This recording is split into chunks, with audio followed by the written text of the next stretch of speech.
sa'yo'y baliwala. Sandali nga, teka lang, may nakalimutan ka. Pwede mo kong iyakan. Sige lang, sandal ka lang, at huwag mong pipigilan. Iiyak mo na ang lahat sa langit, iiyak mo na ang lahat sa akin. Sige lang, sandal ka lang, at huwag mong pipigilan. Iiyak mo na. Oh, tumaas! Iiyak mo na ang lahat sa akin.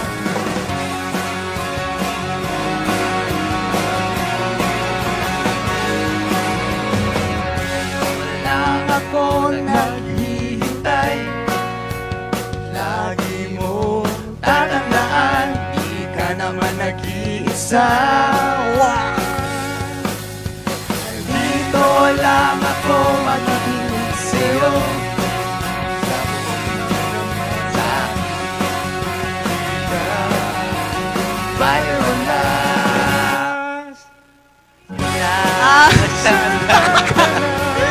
Huwag mong pipigilan, iiyak mo na ang lahat sa langit, iiyak mo na. Lakas na! Lakas! Sige lang! Sandal ka lang, at huwag mong pipigilan, iiyak mo na ang lahat sa langit, iiyak mo na ang lahat sa langit. Sige lang! Ha ha ha!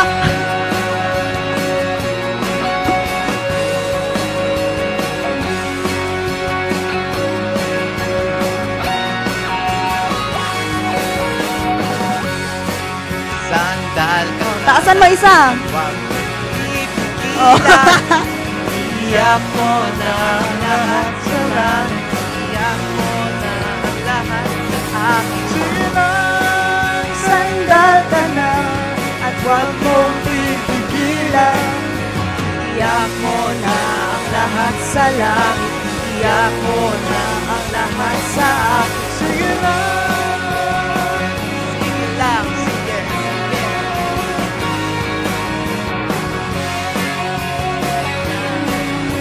Sige lang. Sige lang. Sige.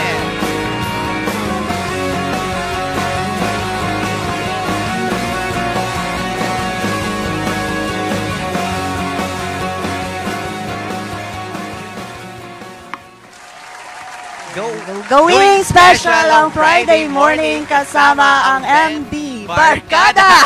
Mayat niya talaga. Lalong-lalo na pagkanyan kalamig ang boses. Ang lamig ng boses mo, in fairness, no? Ang taas-taas, diba? Yun yung hidden talent ko.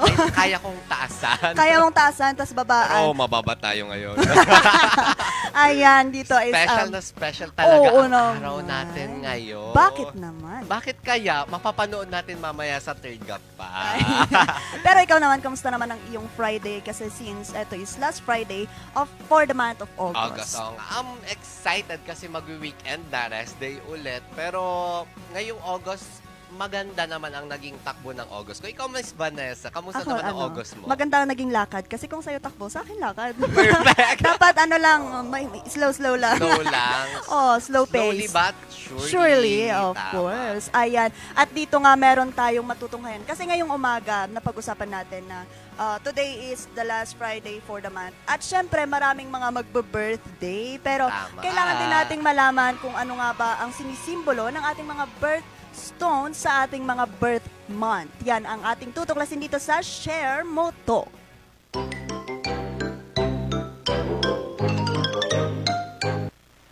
Alam mo ba na bawat buwan may kapartner kang gemstone? Yes, may sariling birthstone ang bawat buwan.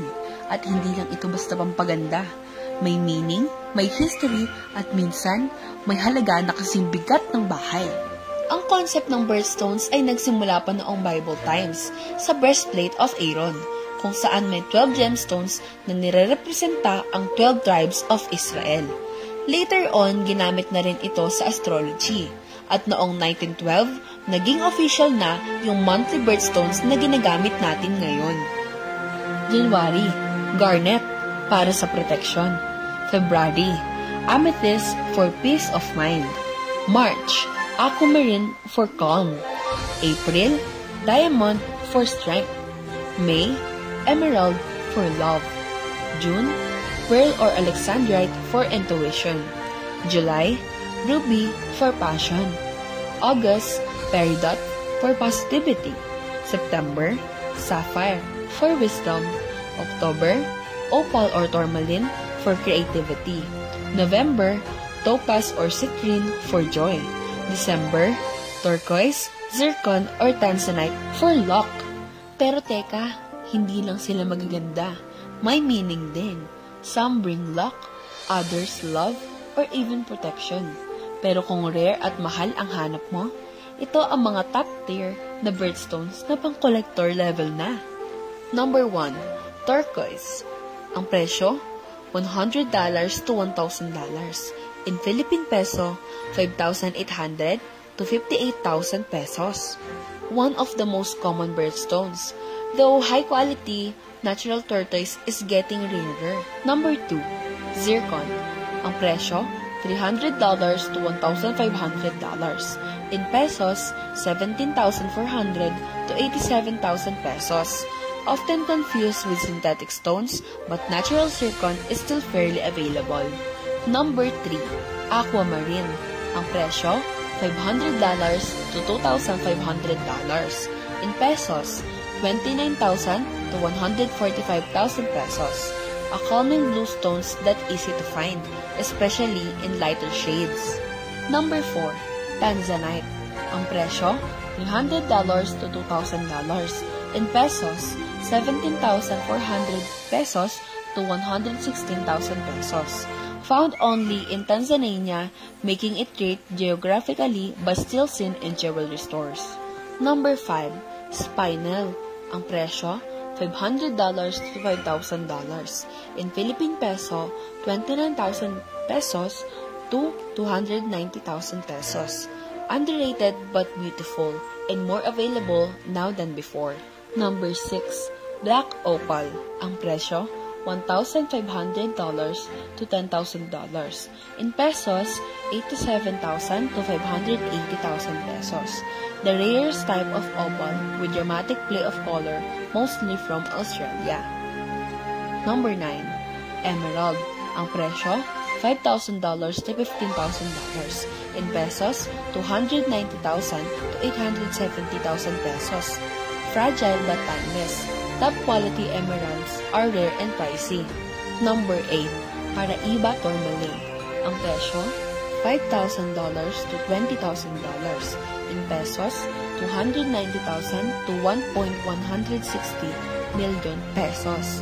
Known for its neon glow, very rare and valuable due its to limited sources. Number 9, alexandrite. Ang presyo, $10,000 or more. In pesos, 580,000 pesos or more. Changes color depending on the light and a magical and incredibly rare gem. Number 10, red diamond. Ang presyo, $100,000 at sa peso, 5.8 million plus. The rarest and most expensive gem in the world, mostly owned by collectors or found in auctions. Kaya next time na tanungin ka, anong birthstone mo? Aba, may pa-history, pa-meaning, at pa-price ka na rin. Whether it's for fun, fashion, or faith, birthstones remind us na bawat buwan may kinang nakatapat. Be proud of your sparkle. Hindi lang yan bato. Yan ay birthstone mo. Oh, Ayun. hindi lang yan ba to? Yan ay birthstone Ano mo. ang birthstone mo? Ako is, since I'm February baby, I'm amethyst. Amethyst. Oh. Anong meaning nun kanina? Amethyst means peace of mind. Ooh, Yeah. Ngayon ba, Miss Vanessa, may peace of mind ka ba? Natatamasa mo ba yun ngayong August? Maraming salamat sa question. Of course. Ayun. Ikaw ba, Ron? Yung pinakamahal na birthstone, pero hindi siya red diamond. Diamond ako, April baby kasi ako. And then yung meaning nun, strength. So, kalakasan, malakas daw ako. Oo ba? Malakas ba ako? Feeling ko malakas lang yung Malakas? boses. Ganon. Malakas naman ako. Tol, malakas ako. Oo. Pero aside from that, nabasa ko din na eternity and then purity. So, aside from pagiging malakas, yung April daw is pure. Pure ako. Wow! Pure ako. Pure. Mahinhin. Pure white. Hindi. Hindi pure white. Medyo dirty white. Oo. Ayan. So, And then dito nga mga ka-MBs, dito mas malalaman natin, mas makikilala natin yung mga sarili natin. Kapag inalam natin kung ano yung mga background, bakit nga ba ganito yung mga, or something like, mako-connect natin siya sa aspeto ng ating buhay. Kaya it's so good naman na malaman natin kung ano talaga ang mga sinisimbolo ng ating mga birthstones at ma-inculcate. Raymond, ma-inculcate natin ito sa ating mga buhay-buhay.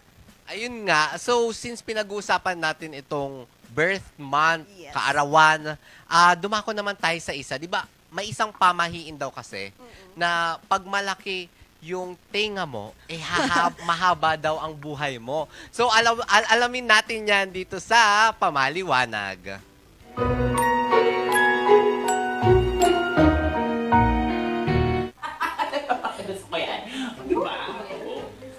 Wala pala kayo sa lola ko. 65 years old na siya, pero nagtatrabaho pa siya sa restaurant.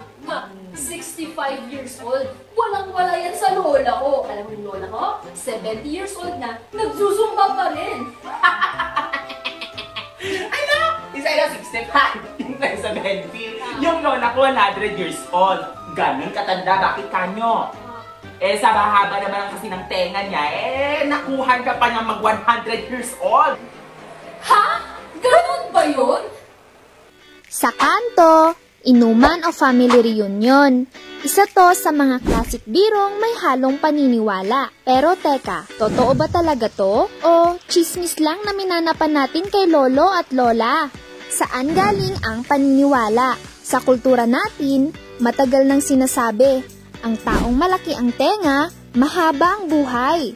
Kaya minsan may nagbibiro pa ng, Uy, pahaba ka na kasi ng tenga mo para humaba rin buhay mo.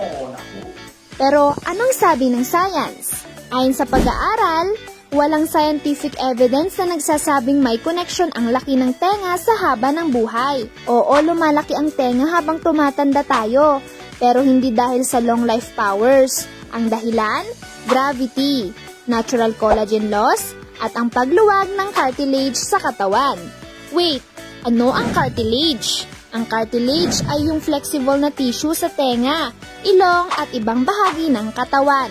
Habang tumatanda, nawawala ang elasticity nito, kaya ang tenga unti-unting humahaba o bumababa.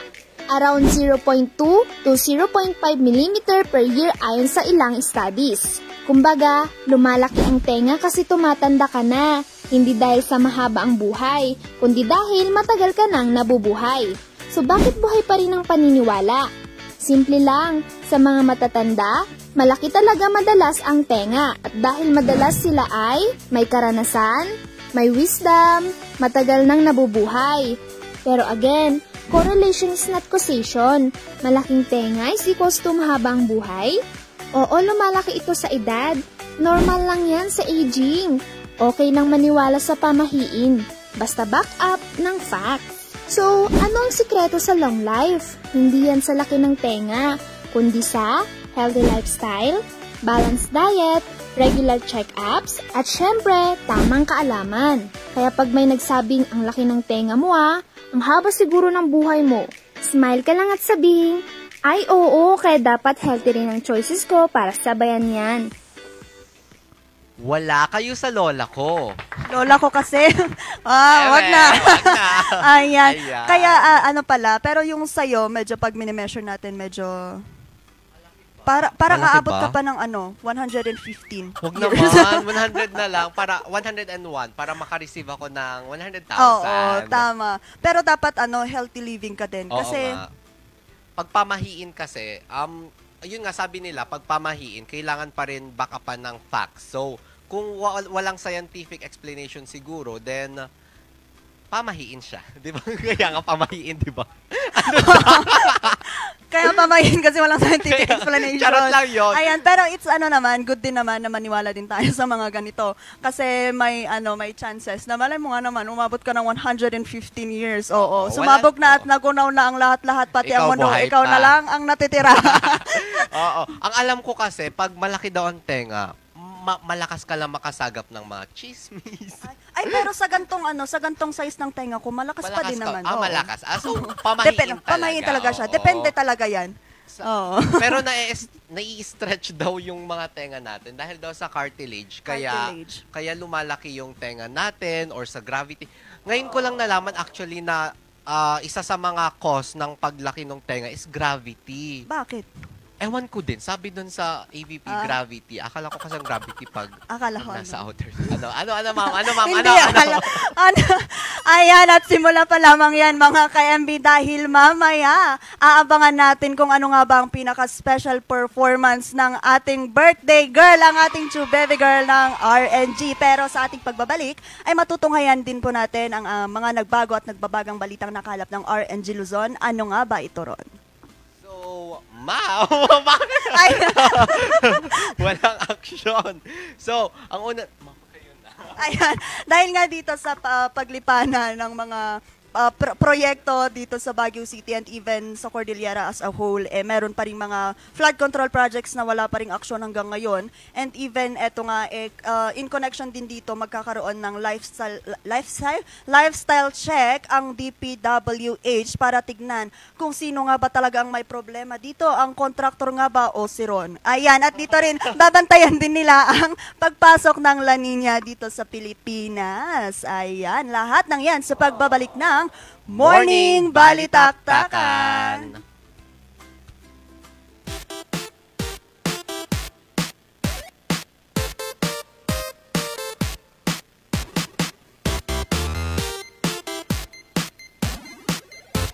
Ang bahaging ito ay hatid sa inyo ng Bases Conversion and Development Authority, a prime mover of national development.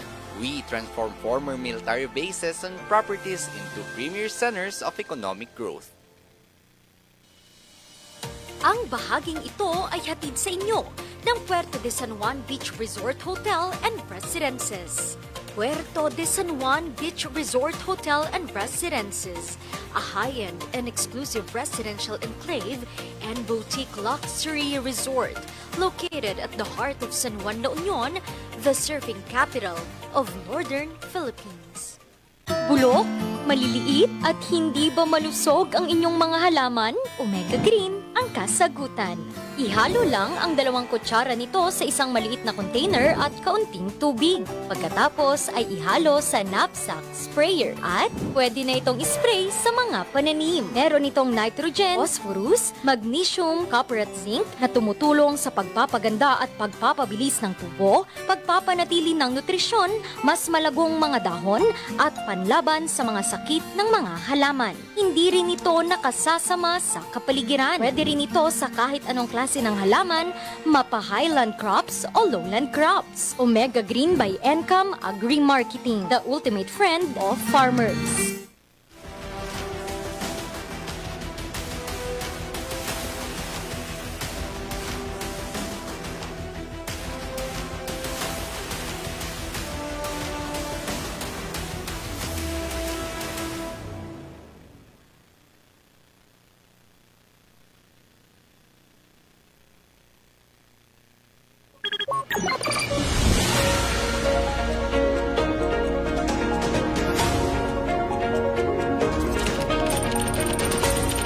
Ang iniwan nitong pinsala. Ang pagbulusok Sa aking kinatatayuan, ng COMELEC ang bilangan Ang pananalasa ng bagyong Kemikal na ginagamit sa pagmimina.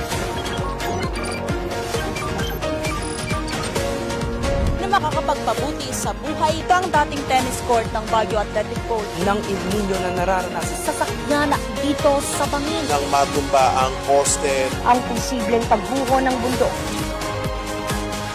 Mula sa News Center ng RNG Luzon, ito ang Luzon Headlines.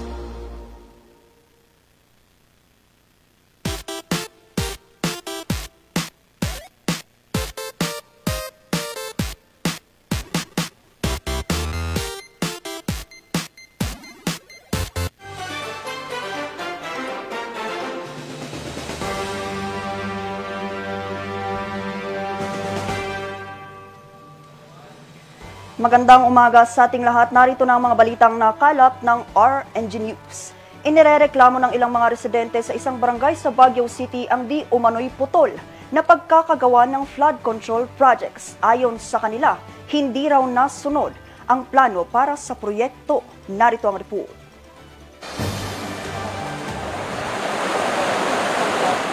Bagamat mayroong flood control, binaha pa rin ang bahay ni Naela sa Barangay North Sanitary Camp sa Baguio City noong kasagsagan ng habagat noong Hulyo. Ito'y matapos sumapaw ang creek sa tabi lamang ng kanilang bahay. First time lang po nung last week, yung bagyong Dante. Yun na po yung last. Ito na po yung nasira yung nila kagawad. Yun na po yung pinaka-last na sobrang lakas. As in, tumaas siya. Sabi ko nga, first time ko lang po nakitang tumaas eh. Sobrang taas. Almost 1 week po yatang sunod-sunod yung ulan. Malaking tulong daw sana ang itinayong flood control project sa nasabing creek, pero hindi naman daw umabot sa kanilang tapat. Wala pang ulan pero ganito na ang ragasan ng tubig sa ilog na ito sa Barangay North Sanitary Camp. Paano na lamang kung uulan? Ayon nga sa ilang mga residente ay malaking tulong naman ang flood control na ginawa dito sa lugar. Ang kaso nga lang, nagsimula doon sa taas ay mayroong flood control pero dito sa gitna, pinutol at saka itinuloy na naman doon sa may baba. Ang katanungan dito ay bakit pinutol sa gitna kung mayroon namang mga kabahayan na kailangang protektahan din ng flood control sa lugar. Ayon sa barangay, taong 2018 nang simula ng nasabing proyekto at natapos ito taong 2019. Pero ipinagtataka ng ilang residente bakit hindi pa isinama sa proyekto ang bahaging ito ng creek.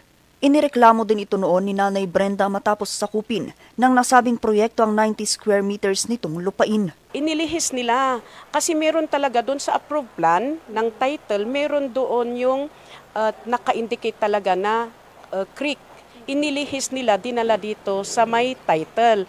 Ngayon, yung nilihisan nila na lupa na dadaanan sana ng tubig is binakfilan ng mga tao. Ngayon, pinatayuan na ng malalaking bahay. Handa naman daw niyang i-donate ang lupaing nasakop ng flood control project sa pamahalaan basta't malagyan ng dike ang inirereklamong parte ng creek. Effective naman. For 2018 na ginawa nila yan, effective naman yun.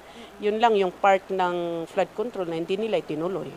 May ginawa nila dito sa kabila, mga 10 meters yun, doon sa kabila, mga let's say 100 meters yun, di nila itinuloy yung iba. Hanggang naputol, hanggang tinuloy nila papunta doon sa may bridge. Kasi parang circumferential road ito. Idinulog na rin daw nila ang problemang ito sa barangay. Ang problema, hinahanap pa nila ang detalye ng nasabing proyekto dahil napalitan na ang liderato ng barangay taong 2023. It's dangerous naman pag may typhoon, malaki yung agos ng tubig. Delikado sa mga residente na nakatira doon sa gilid ng ilog. Sa ngayon, yung barangay captain naman, pina-follow up yung portion na yun. Nag-measure naman yung CEO. Nagpasa na ng resolusyon ng barangay na humihiling sa DPWH na gawa ng dike ang nasabing parte ng creek.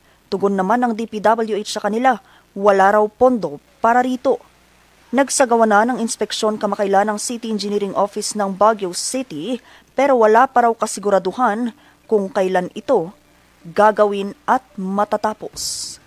Vanessa Bugtong, RNG News.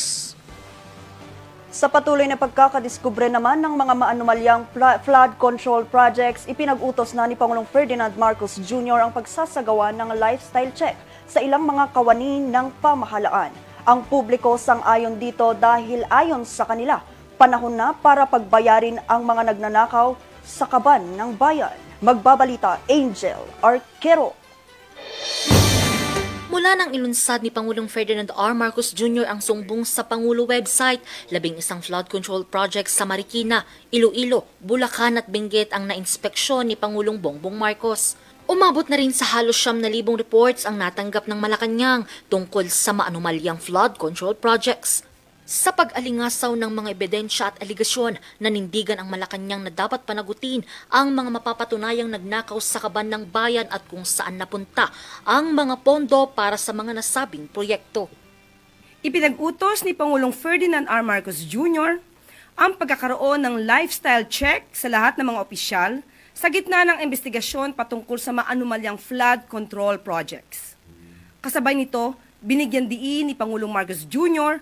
ang tuloy-tuloy na pag-check sa mga records ng DPWH, ongoing din ang investigation ng pamahalaan upang matukoy ang mga nasa likod ng mga proyektong dapat sana ay makakatulong sa solusyon ng malawakang pagbaha sa bansa.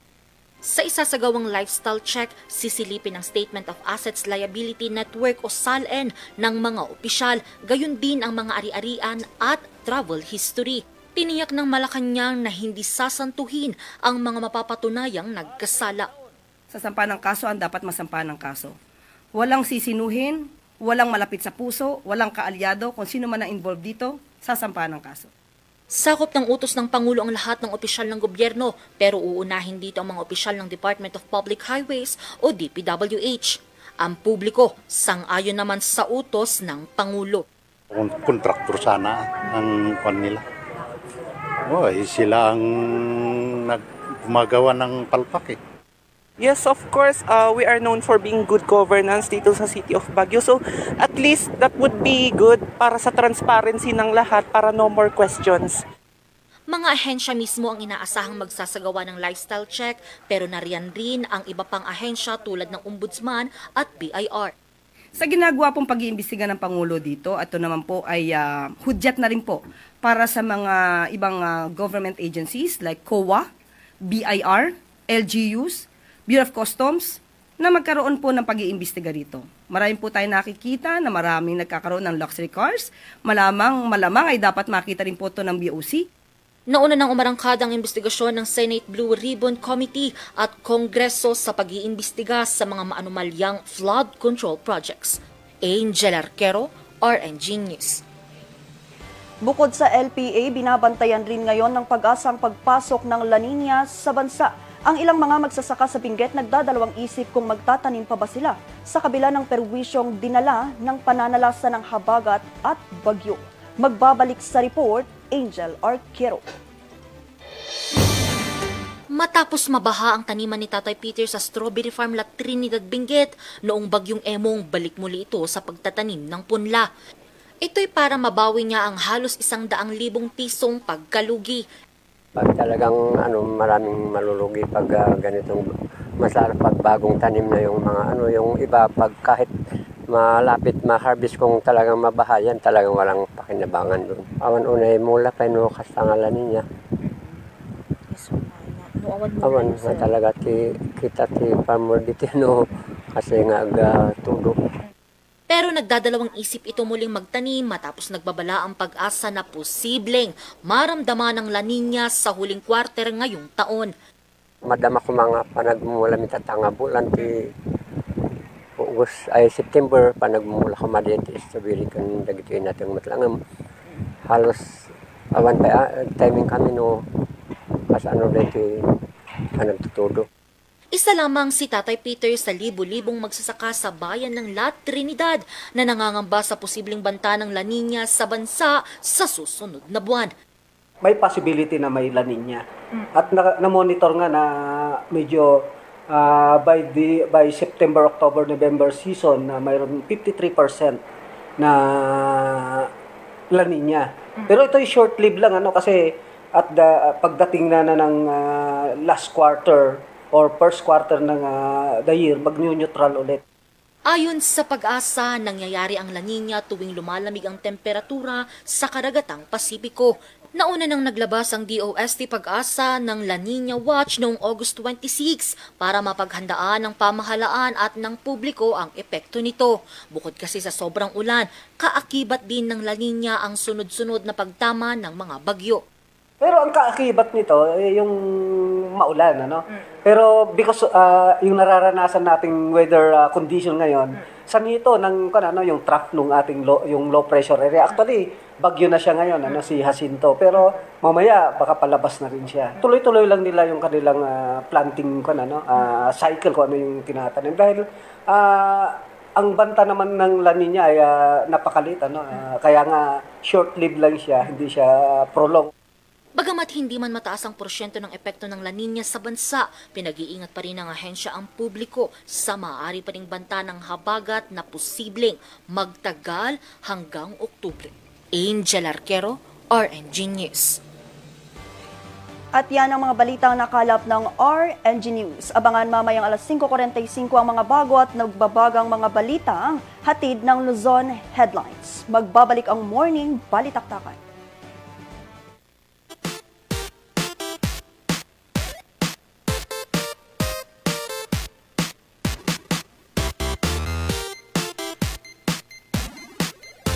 Ang bahaging ito ay hatid sa inyo ng Homebound Furniture Plus. Offers home, outer, office, and customized furniture. Located at ground floor Centerpoint Plaza, Bakaking Central Marcos Highway, Baguio City. Visit now! Surf to Sawa with the most affordable prepaid fiber to home. Powered by Converge. Enjoy unlimited internet for just 700 pesos a month.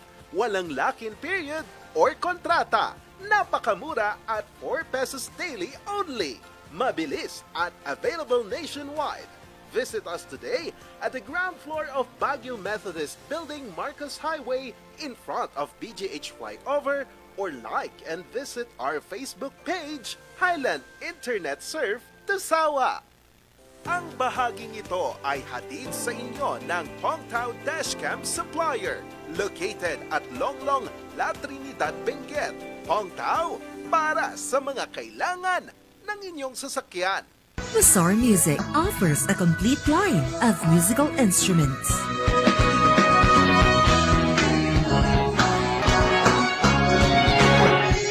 Mazar Music, Baguio's pioneer in online music and art lessons.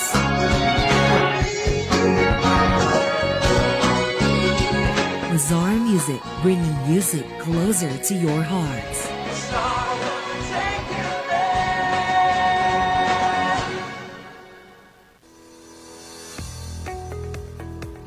Looking for a place to stay in Baguio City? Find your calm at Hotel Supreme. A good dip at their pool.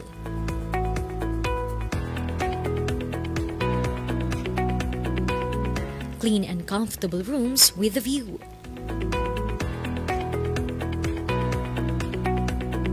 Accommodating staff.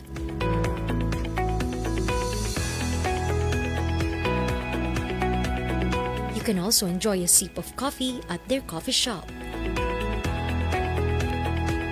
Good food for a good mood at their restaurants.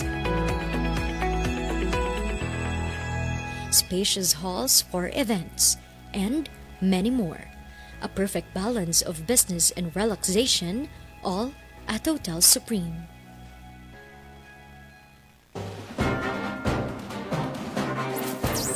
Magandang tanghali sa ating lahat at welcome ho dito sa ating programang Hotspot ngayong ika-15 ng PDEA at pati na rin ang PNP. Babantayan dito ay yung talagang mga aftershock. Charles Nicolimon, magandang tanghali po sa ating lahat.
and 1,000 sensations seduce me, 'cause I do cherish you for the rest of my life. You don't have to think twice. I will love you still from the depths of my soul. It's beyond my control. I waited so long to say this to you. If you're asking, do I love you this much? Baby, I do.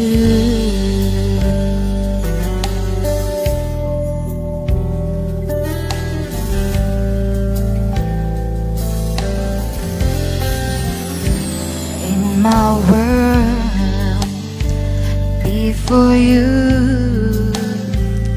I live outside my emotion. Didn't know I was going till that day I found you. How you opened my life to a new paradise.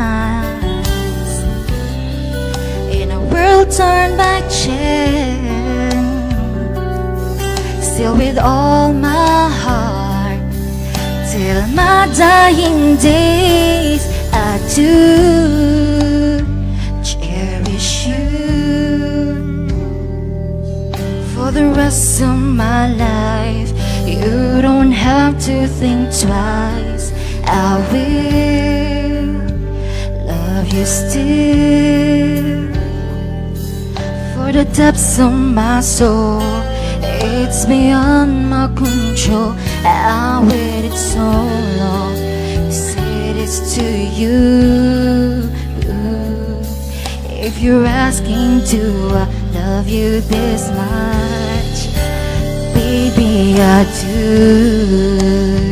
cherish you. Come on, everyone! For the rest of my life. You don't have to think twice. I will love you still for the depths of my soul. It's beyond my control. I waited so long to say this to you. If you're asking, do I love you this much?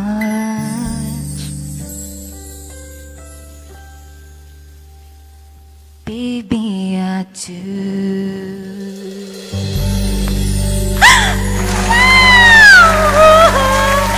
Lord, na-survive! Grabe naman. Hindi ko kinaya ang araw na ito. Parang, pwede po bang i-post na lang po ito? Tapos, wag na nating ituloy ito. Pero thank you so much po. Di sa binigay ng chance. Pero syempre, sasamahan naman tayo dito nila Ma'am Vanessa at saka ni Sir Ron. Ayan. Happy birthday to you.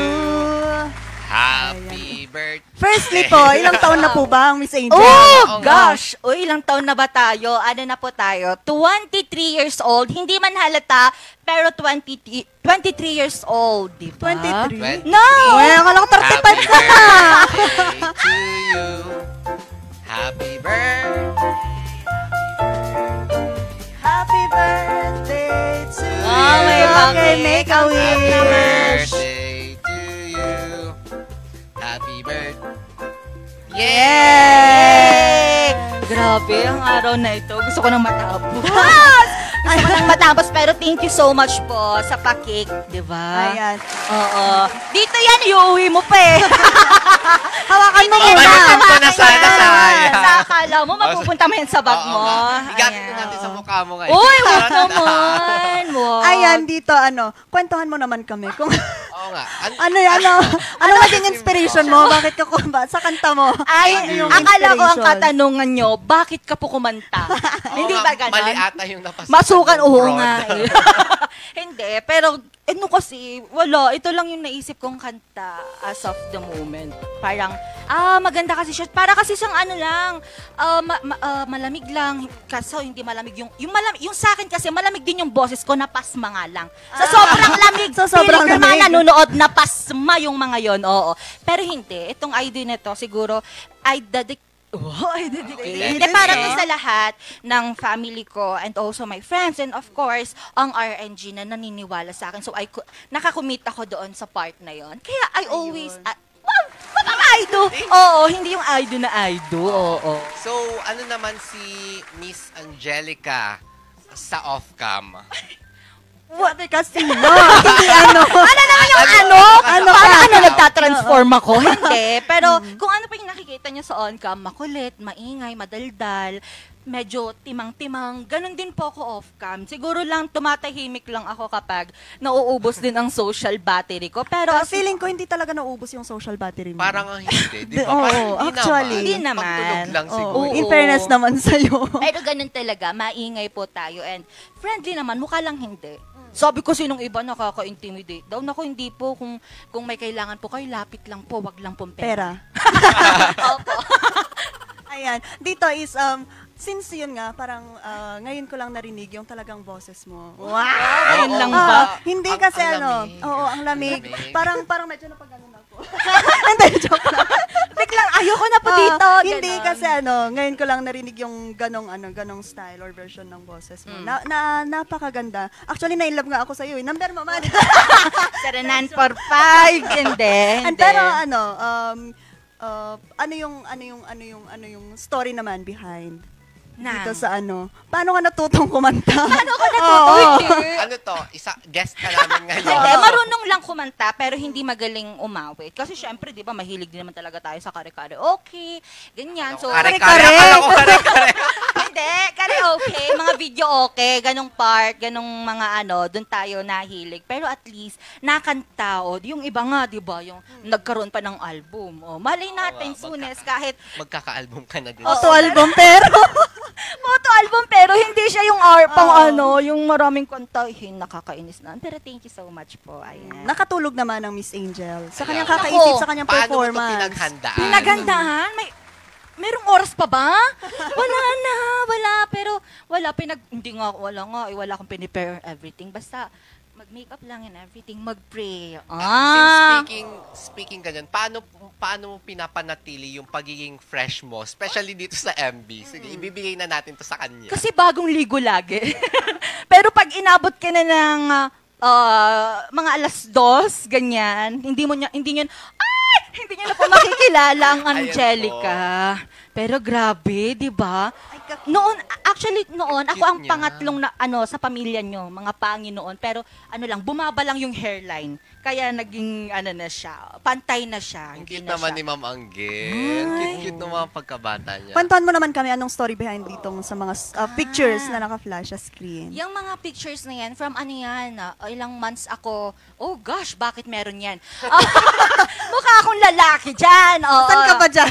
Hindi, yung kuya, yan yung bagong silang pa lang ako, na-capture na nila yung moments na yan. Sunog pa yan, hindi pa sa nag-sunscreen, pero, bakit may ganyan? Oo, pero natatakot ako sa mga nagpa-flash ngayon sa TV. And then yung mga yan, thank God at yung yung parents ko, talagang kinakapture nila lahat ng moments namin ng aking kuya. So talagang alam mo kung ano ginagawa mo dyan. Ayan, nagpa-perform kami dyan. Sinong mag-aakala ng isang Angelica ay performer pala mula bata pa? Diba? Ang pangit naman Akala ko nga sasayaw ka ngayon Hindi, kasi inala ko kung magre-wrecking ball ako na parang Miley Cyrus, kawawa ang opisina. Madami nga ayusin si Sir Mar. After ng birthday mo. Hayaan yung doon lang yung war, wag na dito.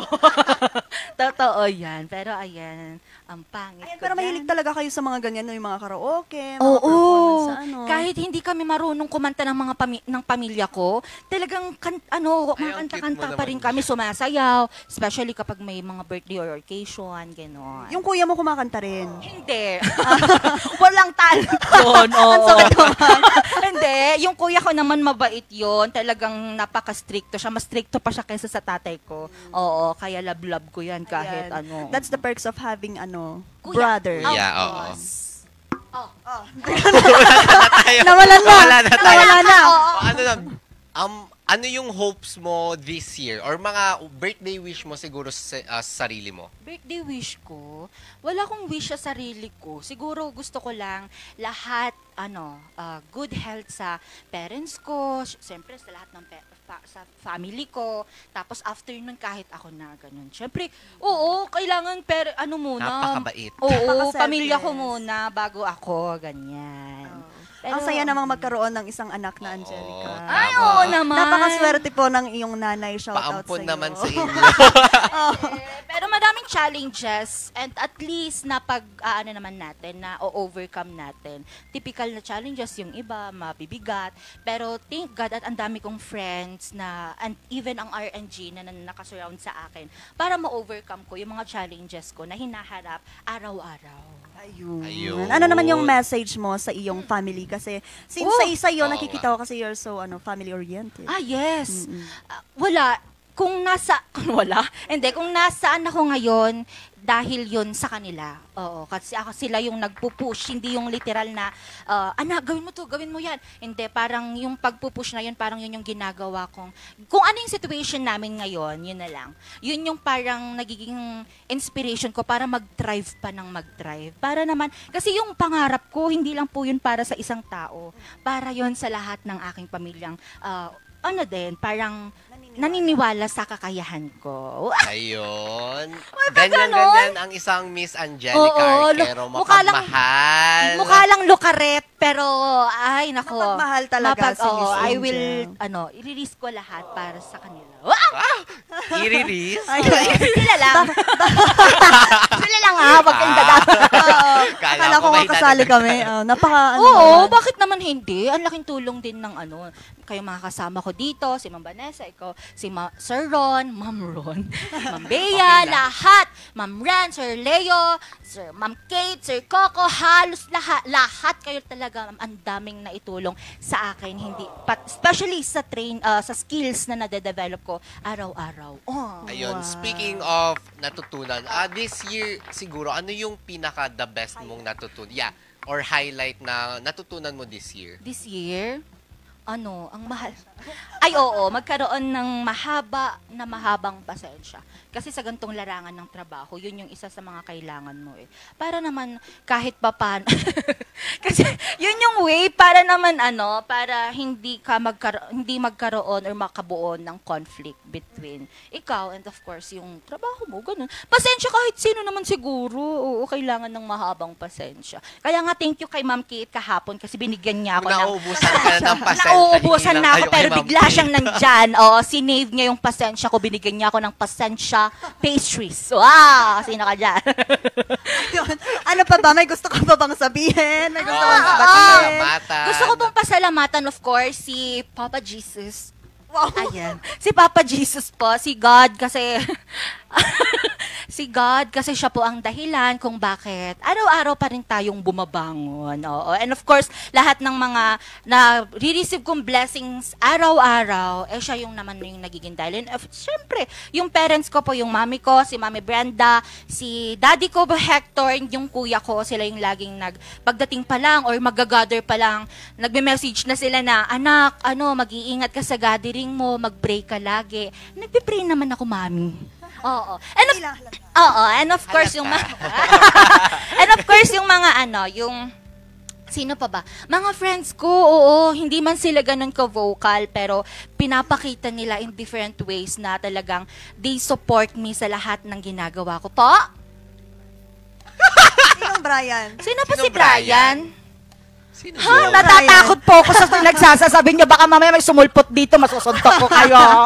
Wag po. And of course, yung lahat po ng family ko and friends, kahit sino man dyan, yung mga nagme-message po sa akin na nakikilala ko lang po sa daanan tuwing nag-gathering po ako and nagpapasalamat, natutulungan ko sila.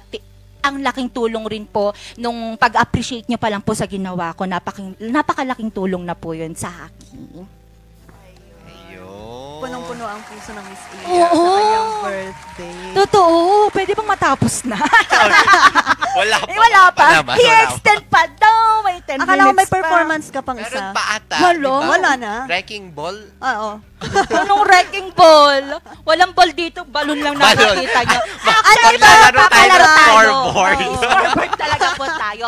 Pero ang uupo, si Ron, ako ang puputok. Kaya wag na exit na ako. Bye, mamanggi. Hindi, pero syempre, thank you so much po sa lahat. And of course po, sa aking RNG family and sa Morning Balitaktakan family, maraming salamat po sa inyo.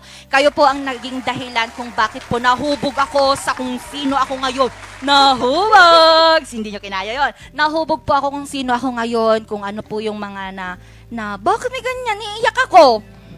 Hindi. Hindi, pero hindi tayo iiyak ngayon dahil sayang ang maskara. Hindi, pero totoo po, sobrang laking tulong po sa akin ng RNG.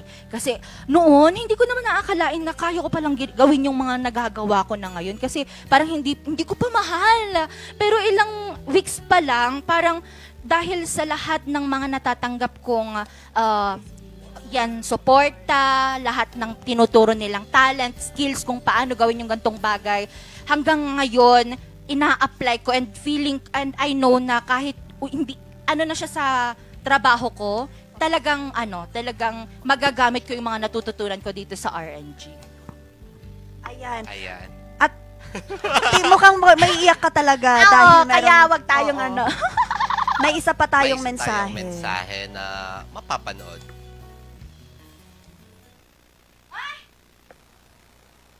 Hi, Bae. Happy birthday. Thank you because you've been an amazing friend to me and you're one of the people that made my college life bearable. And I hope you'll have an amazing day. Alam mo yan, miss na kita. I love you. Oo, yan yung binati ko kahapon kasi every time na may birthday ako, kasi kahapon lang din siya nag-birthday, belated happy birthday LJ. Lagi kaming parang naghahanda para sa amin lang kami magkasama lagi. Kaya kapag birthday ko tapos naitataon noon na may pasok, siya yung kasama ko. And of course si Pops. So hello din sa'yo, Pops. I miss you. Sana magkita na tayo bago pa matapos naman ng taong 2025. Nanggigigil naman ako. Hindi nyo naman ako bisitahin dito. Oo. Pero thank you so much, LJ. And I love you. Ayan. Medyo hindi pa, parang ayaw pang tapusin eh. Pero dito, gusto nating pasalamatan din, biglang nag-segue.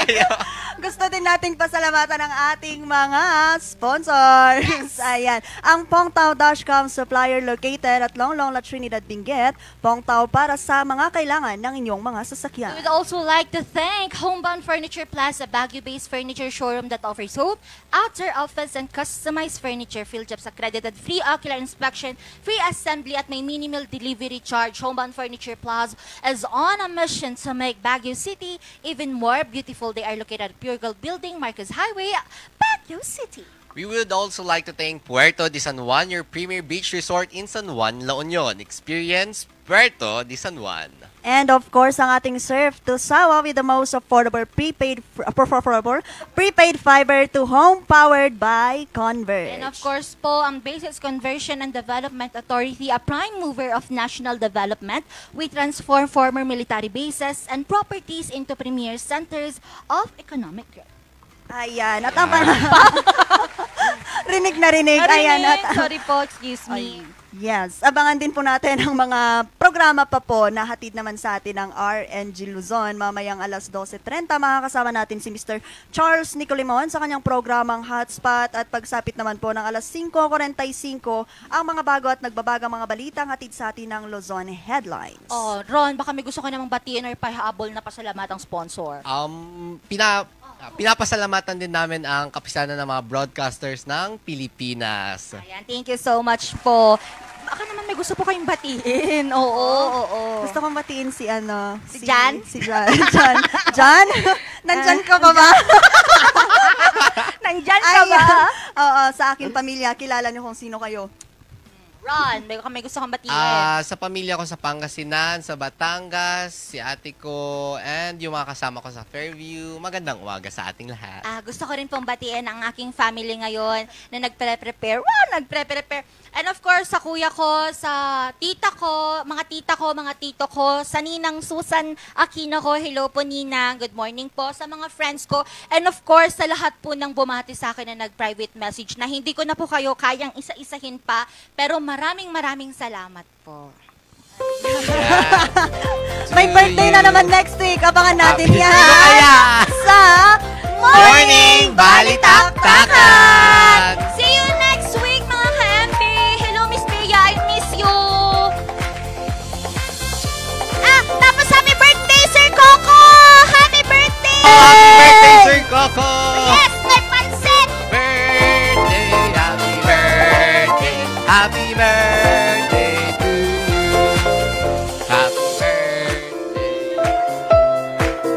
Hindi ka matatapos hanggang hindi ka matatapos.